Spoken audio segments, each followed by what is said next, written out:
This is the Rebel HR Podcast, the podcast about all things innovation in the people space. I'm Kyle Rode. Let's start the show. Welcome back, Rebel HR community. Really excited for the conversation today. With us, we have Ericksen Dickens. He is the creative director and co-founder at Dickens Brothers. We are going to be talking about how to effectively tell a story from the context of being a creative documentary filmmaker. Ericksen, thank you so much for joining us today. Hey, Kyle. Thank you so much for having me on. Happy to be here. Well, we're happy to have you. As we were talking a little bit before I hit record, I believe you are the first documentary filmmaker that we have had on the podcast. So excited to have you join us and excited to learn a little bit from you. So the first question I have for you is, what motivated you to found your company, Dickens Brothers? Yeah, so take you down memory lane here just a little bit. But so my brother and I, we grew up always making movies as kids. It was a childhood passion of ours. We loved getting the camcorder out, going, just making little movies. And then eventually that kind of took a backseat to athletics growing up. We both were pretty competitive athletes. Our goal was to get scholarships. Long story short, we ended up at the same college together. We both did get scholarships, but we both got injured in our respective sports. And so we faced a bit of an identity crisis. We didn't really know what to do with our lives now that big piece of our identity was gone. And we put our heads together and we were like, let's get back into filmmaking, our childhood passion. So we put some money together and we got a camera and we just started to go out and shoot anything and everything. And it was just me and him, and we weren't going to film school. Everything was completely self-taught, but we just kind of fell in love with that childhood passion again. And, one thing led to another, and we said to ourselves, why don't we try to do this full time? Why don't we try to make a career out of doing this? We love telling stories. We love being creative. How cool would it be if we could just do this full time? And so that was I think that was 2016. And yeah, from that point on, we've taken it and ran with it and built our careers out of it. Yeah, that's, I just think that's a cool story about chasing a passion. Right. And, I think it's one of those areas where, first of all, I have so much respect for people that follow that intuitive drive. Tell us a little bit. So, we didn't get into this, but I do want to give you an opportunity to kind of toot your own horn a little bit. You have, you put together a short documentary, been featured in film festivals. You've won Best Documentary in a few. Tell us a little bit about your documentary and ultimately, kind of that process of building that story. Yeah, absolutely. So like I said, when we first got back into filmmaking, we were kind of doing anything and everything. And eventually we wanted to create something that really tested our storytelling prowess. And we felt like a documentary was just a pinnacle of storytelling. It was going to challenge us, right? We had to go out and, do our research. We had to bring together a handful of interviews who can serve as the mouthpieces to actually drive the story forward. We had to plan locations. And we didn't really know what we were doing, right? But we just wanted to just go for it and learn by doing. So the first documentary we actually did was a film on my late father. He passed away when we were kids. And so we wanted to do something that was near and dear to us. So long story short, we set out to create this type of documentary that really memorialized his life and captured the impact that he had. And so that took us about a year from start to finish. And when it was all said and done, it was a really cathartic experience for us. And we wanted to be able to do this again and replicate this. Unfortunately, at the time, because it was our first film, the output quality wasn't that great. And so we were really hesitant to share it to try to, attract other clients. So we just started from that point on doing more passion projects, finding more subjects. Hey, can we do a documentary on you? That way we can build a portfolio. And eventually we got enough documentaries under our belt to be able to start marketing more and showcasing this portfolio off. We felt comfortable that the quality was good enough at the time. And long story short, we ended up getting into talks with Rotary International. And one of Rotary International's initiatives is trying to eradicate polio. And long story short, again, I know I keep saying that, but there was an upcoming trip to India. This was early 2020, right before the pandemic hit, actually. And we got into touch with this group from Oakland, the Bay Area here in California, and we decided to do a film for them with them. And so my brother, he actually packed his bags. He went to India for 2.5 weeks, and he followed around this group of Rotarians to these very impoverished villages trying to eradicate polio. I think as of now, just one part of India and then Pakistan has kind of the remaining cases of polio. But he followed him around for 2 weeks, got a bunch of footage, got a bunch of interviews, and he brought it back here. I edited it. We came up with a 15-minute film. And then we were really happy with how it turned out. It was probably the first film we had where we were like, okay, this is actually, we've got something here. And we entered into a handful of festivals. We got picked up at, I think, 9 or 10 or whatever it is. We won some awards. And yeah, that gave us the confidence, I think, that reassurance that we weren't imposters, right? We can actually run with this. And so yeah, that's it in a nutshell, that tidbit. I love that. And I love to use that terminology because the older I get and the longer I'm in my career, the more I'm like, nobody really knows what they're doing. Yeah, facts. Right? And I have to believe as a filmmaker and as you were going through that project, you're kind of like, you don't really know if it's even going to land, right? Mm-hmm. Like you don't know how it's going to, like how people are going to receive it, but you feel like you have something worth sharing, right? Or there's a draw, like a creative draw to do something. Exactly. And once you have that creative draw, it's hard to just negate that. Like you have to do it. If you have an idea and you're a creator, you're creative, you can't help but do it. It becomes almost impulsive, I would say, or else it's going to eat at you on the inside if you're not acting on that creative impulse. And it takes a lot of vulnerability, honestly, to be a creator, regardless of the medium that you're in. But it does take a lot of vulnerability to put your heart and soul into something and then release it to the world and get people's critiques and judgments. And, that's something I feel like a lot of creators, including myself, still from time to time struggle with, Absolutely. I can't imagine like the first, so I've got to believe like the first, like,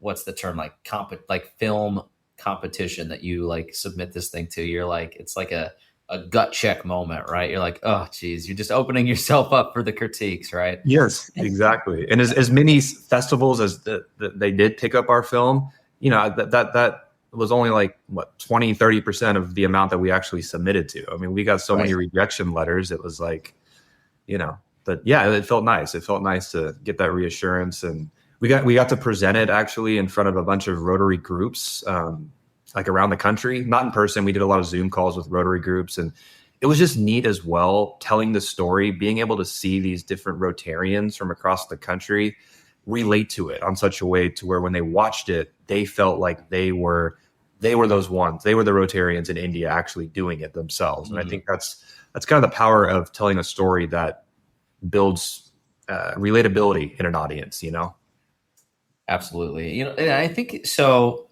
Some of my audience might be like, Kyle, why are we talking about documentaries and filmmaking? But what's fascinating to me about this topic and this concept and the work that you've done is you're doing a lot of the work that we are trying to do in workplaces, right? You're doing it in a very creative format, but you're telling stories, and you've got this concept that you've developed that you call legacy documentary. And I would be interested to dig into, first of all, what it is, how you define that, and kind of the use case and the process. So as you think about this concept, just give us a little bit of an understanding of the legacy documentary and what that means.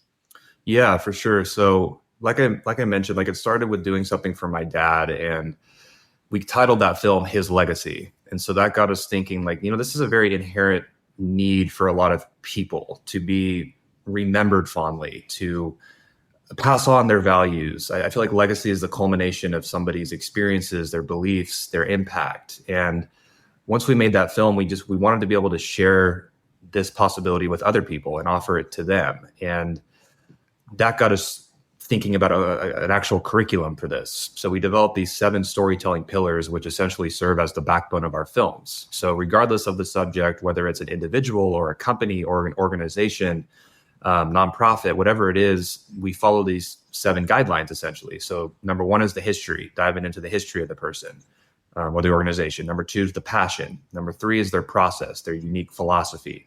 Number 4 is the obstacles that they face. We're huge on conflict. We feel like every great story needs to address conflict and how that person overcame that conflict and came out on the other side. Number 5 would be the successes, so the key milestones. Number 6 would be the impact, so the impact that this person or organization has had on their target audience or community, society in general. And number 7 would be future. So if the person is still with us, is still living, we want to explore what are their future goals, their future aspirations. In terms of use cases, it really depends on our clients. So we've had some businesses, for example, who wanted to use this type of documentary that really memorializes who they are, their values. They want to use it for employee morale. They want to use it for partnership attraction, investor attraction. They want to use it for recruitment purposes. Because we then position that documentary in a way to where it makes the organization seem like the solution to the other person, to their target audience's problem. We position them as a place of authority, a position of authority to where, okay, their target audience is at point A, this company is the point B for them, the solution to whatever they're experiencing. So that's one use case. On the other side of things, some people, more so individuals, they want to just use these types of films to pass on to their kids and their kids' kids and their kids' kids. So they use it more internally.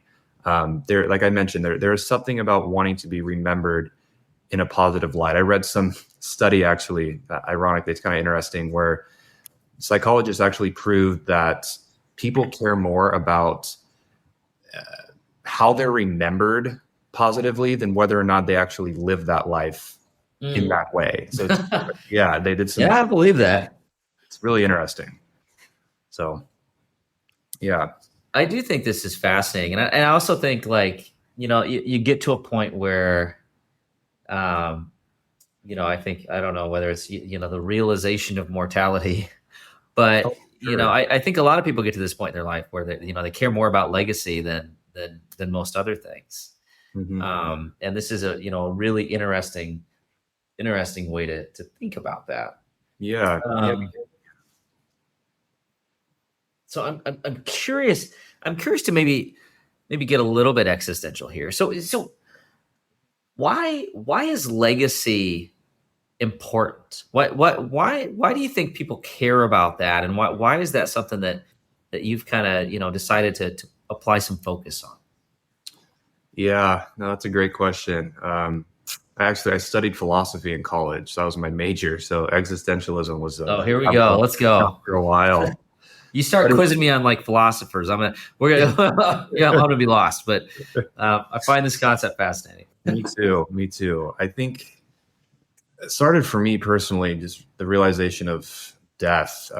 As morbid as that sounds, when I lost my dad as a kid, and I started to view life as so much more precious and valuable, and you never know when your day could come. And I think people have a fear of death in general, and whether or not they've done enough, or they've done the things that they've wanted to do, or if they've taken the necessary actions to achieve that legacy that they wanted in their lives. And people, they fear, being forgotten. I think that's a natural human need. We all have egos to some extent, right? And I think our egos are what allow us to succeed in this world or propel ourselves forward. I'm not saying it's good to be, atrociously egotistical by any means, but a healthy ego, I think, is essential to living a fulfilled life in one way or another. And so we come across these people, and we've kind of, I don't want to say, I guess, kind of tapped into this, this fear of being forgotten and not saying everything or sharing everything that you want to share with your loved ones. It's a very anxiety provoking thought, I think, for a lot of people once they sit back and kind of think about it existentially. Like, how will I be remembered? What do I actually want my legacy to be? We've asked that question a lot throughout the years, and it's a question that a lot of people actually have to ponder on because they haven't maybe really thought much about it. So that's something that we've tried to cultivate through these conversations with people. And it's funny because we've been told that it's almost like therapy. It's almost like a therapy session where we're getting to know these people and interviewing them, you know. Absolutely. Yeah. And I'm fascinated by the concept of legacy. I'm also, it's interesting to me, about you mentioned the psychological principle of like caring more about how you remember versus what you actually did, which kind of sounds terrible, but it's also like, it does make sense. Like, it's kind of how we're wired, right? Like, egoically, like we just want to, we want to look good in others' eyes, right? We want to be remembered by the group that we care about in a positive way. Yeah. And we're really talking about, kind of storytelling in general. In the context of what we talk about on here a lot, the stories that we're trying to tell are kind of similar to this, where we're trying to tell a story around, our workplace, right, in a positive light, even though we all know not every workplace is all positive all the time, right? Sure. Or we're trying to get our leadership team to be viewed in a positive light, in that sort of thing. And so, what advice in general would you have for us as we try to think about telling that story in a positive light in the context of, kind of almost like a legacy documentary for the places and the people that we work with? Yeah, that's a great question. So first and foremost, what's been effective for us, like when we're working with clients, because we don't just do legacy documentaries, our agency side of things, we do like a lot of training videos, more corporate videos, advertisements and whatnot. And one thing that we're really big on is exploring like the history of the organization and why it was founded. Like what's the big why? What's the intrinsic motivation behind it? We found that really helps build trust in an audience, whether they be employees or whether they be clients, whatever that might be. We like to paint the subjects as having experienced what those other people experience or are experiencing. Like, for example, we worked with a client once he owned a wealth management company. And the reason he got into that was because his sister got taken advantage of by somebody pretty severely. And so that led him to pursue a career as a wealth management advisor. And so we did some videos for this gentleman and we really explored that backstory. And we found that it helped his client intake went up after that because people started to view him more as trustworthy because he experienced the problems that they've experienced in some circumstances. So it builds that relatability and trust. I also feel like exploring conflict, like I mentioned, adversity helps build trust because everybody, regardless of your background, they'll experience adversity one way or another. So positioning that in a story and then positioning yourself as a solution to that conflict, it really helps build trust and relatability as well. And the stories are just they're very powerful. I feel like if you control the media, you control the masses in a way. So it's all about how you shape the story. And there's different storytelling frameworks that we've utilized throughout the years too, that have been tested and proven and as like it increases engagement and viewer retention and whatnot. But yeah, I know I'm kind of rambling at this point. I have so much going on in my head. It's hard to articulate it at the moment. But well, it's a broad, yeah. I mean, it's such a broad topic, right? And like, I think what's fascinating about this concept in general is that,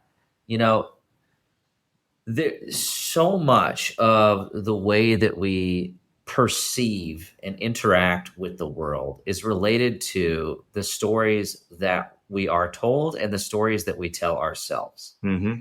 Right. And so there's so much power in being able to kind of harness this creative process in a way that helps us achieve our goals. And it's not necessarily like, I think some people might hear that and be like, well, that sounds kind of like like shady. But the reality is that's how we interact with the world, right? It is. Like people that can tell stories effectively are the ones that are highly successful. Mm-hmm. And so as you think about like crafting a story and like thinking about that in the context of, okay, what goal am I trying to accomplish? What does your process look like? Like how do you creatively take all of these big ideas that are in your head as just a generally creative person, and how do you figure out, okay, where do I start? What do I chase? Like Mm-hmm. what is this idea that's going to be something pretty special? Yeah. So first and foremost, I really analyze the target audience, like who's going to be viewing this story. And then once we understand the target audience, then we craft the story with that in mind. We figure out the overall objective. Is this a story that is trying to pull at people's heartstrings to get them to then take a specific action? Or is this something that, you're trying to convert something, so get somebody to make a sale or whatever it is? Or is it something that people just want to watch and relish in and feel sentimental? So first and foremost, you figure out the target audience. Then from there, we figure out what's the best way to actually tell this story. What's the mood that we need to create? Because that can vary a lot too. Is this going to be overly sentimental? Is it going to be more informative? We figure out the underlying mood of the story. From that point on, we figure out who are going to be the mouthpieces. So like I mentioned earlier, we have those 7 storytelling pillars that serve as our guidelines. And then we figure out, okay, who can speak on behalf of each pillar that will help drive the story forward. Stories are very action driven. They have to, whatever type of story you're trying to tell, the overall goal is to get from point A to point B to point C to eventually the conclusion. So you got to always keep that in mind. What drives a story forward and what's extraneous and doesn't really add any value. So we identify the mouthpieces for the story. And then I think another big part of it as well that's been big for us is the aesthetic. So like shoot locations. We feel like where we're actually filming becomes a character in itself. That can really make or break a film in a lot of ways, or a video, whatever it is. You want the location to help characterize the story as well. So that's really big for us. We take a lot of time in planning that out.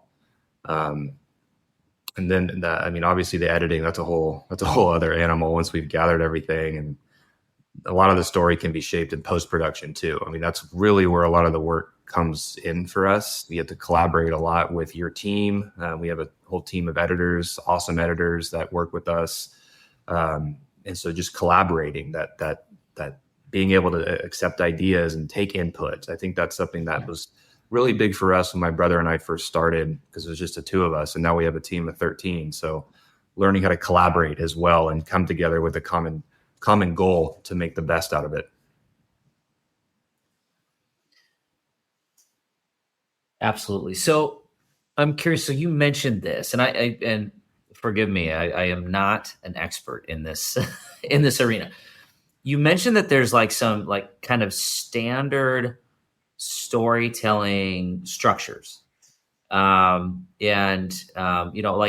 of them that I think we commonly hear about. It's like the hero's journey. Mm-hmm. Hero's journey. So do you have is there like a protocol that you walk through to kind of figure out how to structure this thing, or like how do you think through that? I'm curious if there's like a framework you use, or is it more like open ended and it's just like whatever. Yeah. So the frameworks, they give us general guidelines. Like I'll give you an example. We use one framework called the man in the hole, and we have these really cool little hip deck cards where there's like 50 different frameworks that we can pull from anytime, and depending on the use case of the video. But testimonial videos, for example, case study videos, those give companies a lot of social proof. There's studies that show that by having case study videos, people are more willing to buy from you just on the word of a complete stranger.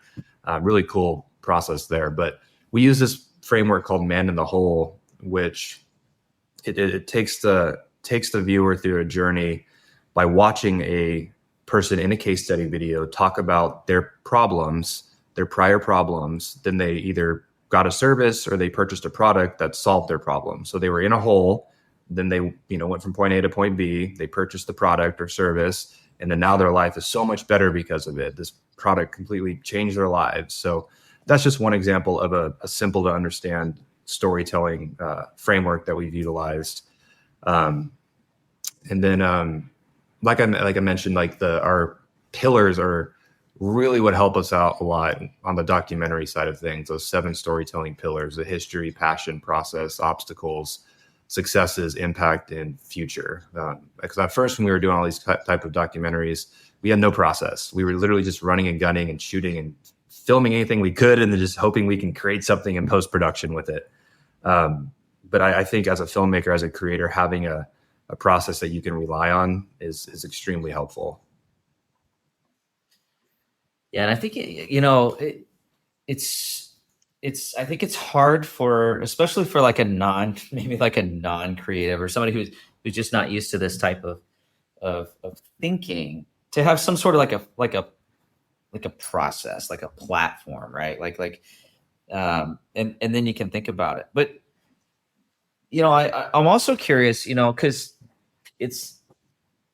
we're always kind of telling some level of story. So, I have to believe there's probably also some use case or some applicability where even if you're doing a social media post, or it's you're doing like something that's more like a PR type of a thing, you're still telling a story, and there still needs to be some level of a format when you're telling it. Am I kind of on the right track here? Yeah, for sure. We have social videos as one of our offers in our agency, because social videos have become that's the new norm. I mean, so many companies utilize those now. People's attention spans are pretty rough these days. Right. Videos they've taken off in the last 5 years, especially, but they have to have some intention behind it, right? And we've kind of dove into that in terms of the different, I guess, mechanics to making a cool social video. Number one is first and foremost, hooking people. What are you doing? Why should somebody care? And so the first 3 seconds of the social video are so important. And so normally that is somebody asking a question to where it feels like you're speaking to your audience directly. Another one would be an alarming, maybe controversial statement. Like, if you're doing X, Y, and Z, stop now. This will kill you. Like, that's an exaggeration, but you get my point there as a hook. So the first 3 seconds are extremely important. And then you want to provide some credibility. Who are you? Why should somebody take the time to listen to you? Provide some accolades, provide a little bit of context as to who you are. And then you dive in a little bit more, maybe to a specific problem that that people are facing in your target audience. And then from there, you tease out some information. You don't want to give too much information to where people get confused, but you want to tease just enough to where your audience feels like you know what you're talking about. So I'm giving more of a value-driven type of video. There's different, there's more visual types of social videos, but we've seen that value-driven videos have really helped position companies in a place of authority to where they've been able to generate leads, and they've been able to build their brand around social content. So social videos are extremely powerful and are only becoming more powerful. And especially with AI these days, people really don't need to go to professional video agencies as much anymore, because AI has made a lot of video production a lot more accessible for people who don't have much of a background in it. Yeah. Yeah. So it's interesting you mentioned that. And, in the context of what we're talking about here, I'll give the listeners a really like actual proof point. We started doing just social media posts and stories about our employees, just cool. Highlighting employees.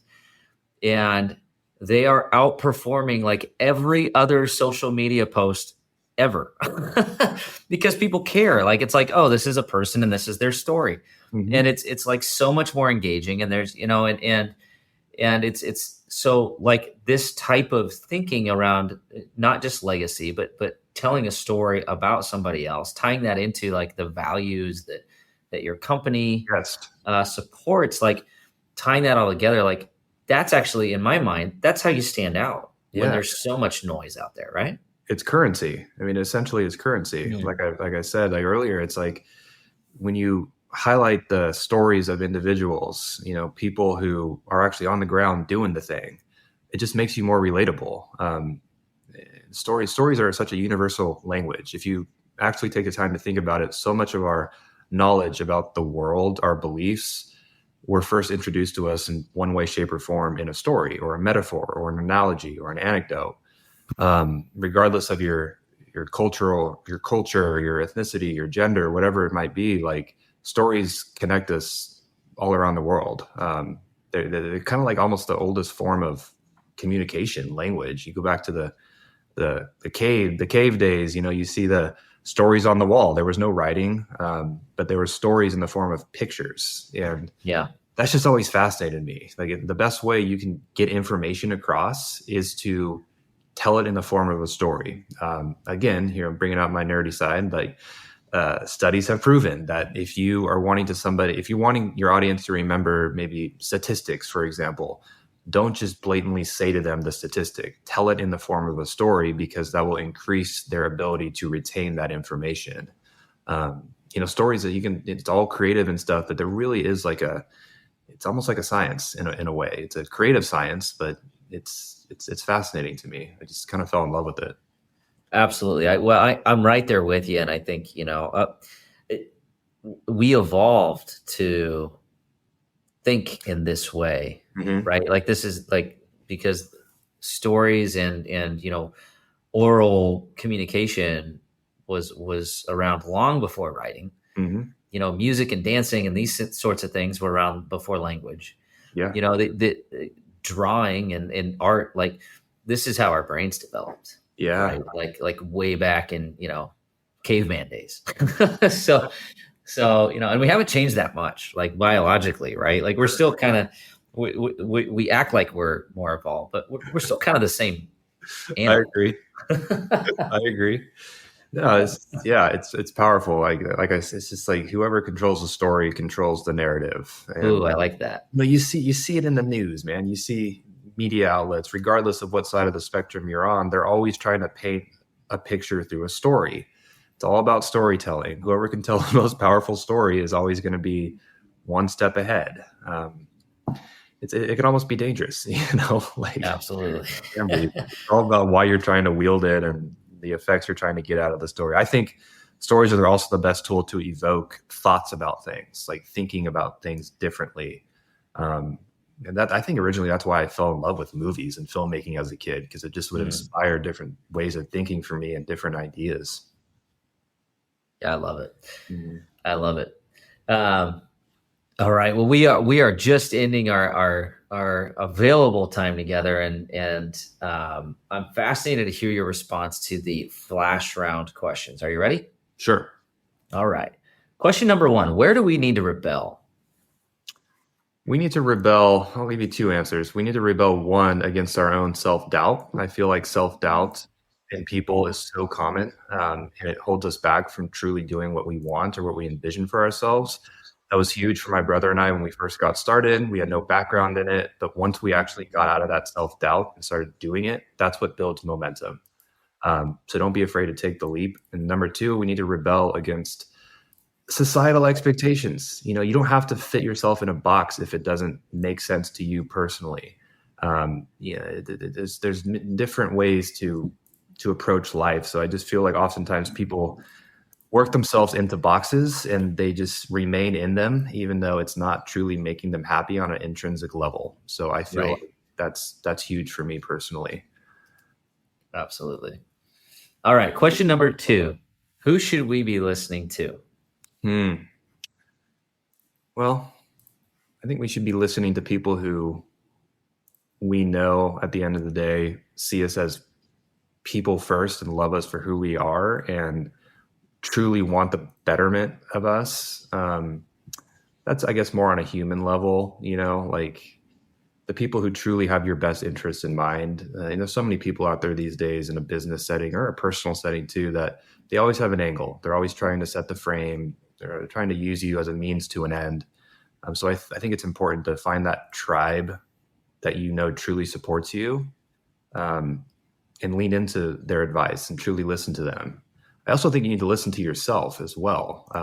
What's really down there, what's inside of you that keeps pestering you, right? Listen to yourself. I feel like we are rational creatures, we're rational beings, but at the same time, there's something about listening to your gut as well, and being mindful of that.